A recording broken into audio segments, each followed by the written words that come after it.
So we're going to do the usual, look, move, feel. What else are we going to do? So if we're specifically thinking about this condition, we're going to palpate the peripheral pulses. So we're going to feel for the dorsalis pedis, which will be felt just lateral to the EHL tendon on the dorsum of the foot, like in the picture there. And we're also going to palpate the posterior tibial artery, which will be felt just behind the medial malleolus. And in a young, fit, healthy athlete, they should be palpable.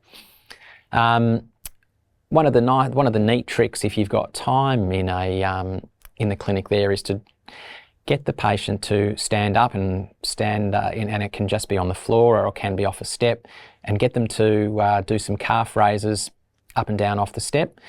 You can repeat the vascular examination there with the peripheral pulses, and you might see them drop off, and I've certainly seen pallor develop in some of these guys' feet just by doing repeated calf raises, which, whilst not diagnostic, is strongly suggestive that that you've picked the diagnosis correctly.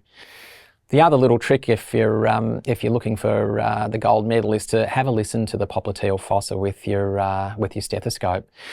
What you'll often find is that you might start to get a bruit in the popliteal artery there as they exert themselves and as they do more calf raises.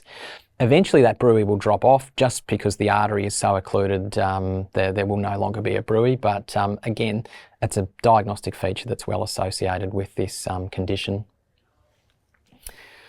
So how do we look into this as specialists?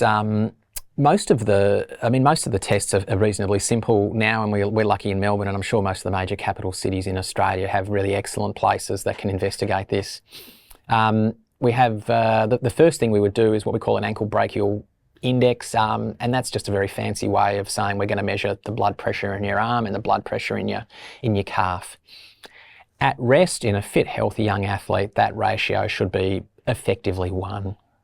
Now that may vary as people get older due to other conditions, but in a young athlete that shouldn't be too much different. So what we can do is measure that blood pressure with exercise, and we look for a drop off in the ankle brachial index, and that means that the blood pressure in the calf is dropping off because blood is no longer getting there due to the popliteal obstruction. That needs to be done in a timely fashion, that test. That's something you can do sort of crudely in the rooms if you want to, but you generally need to get the blood pressure done within about a minute of them stopping exercise. I think the major tool where people will head towards is a sort of a dynamic vascular ultrasound. This can be done in the rooms, and again, there's a number of expert places around Melbourne that will do this for us. There's different ways you can sort of do this. You can certainly run people on a treadmill. You can get people doing repeated calf raises, or you can get people doing sustained holds in plantar flexion. And effectively, what you're looking for is flow through the popliteal artery there. As I alluded to earlier, there does seem to be a high incidence of people with who get some obstruction of the popliteal artery with sustained plantar flexion. So it's not necessarily a completely diagnostic finding. You would want to find that the ankle brachial index married up with the thoughts. And the biggest thing, as always, is treat the patient and listen to the story.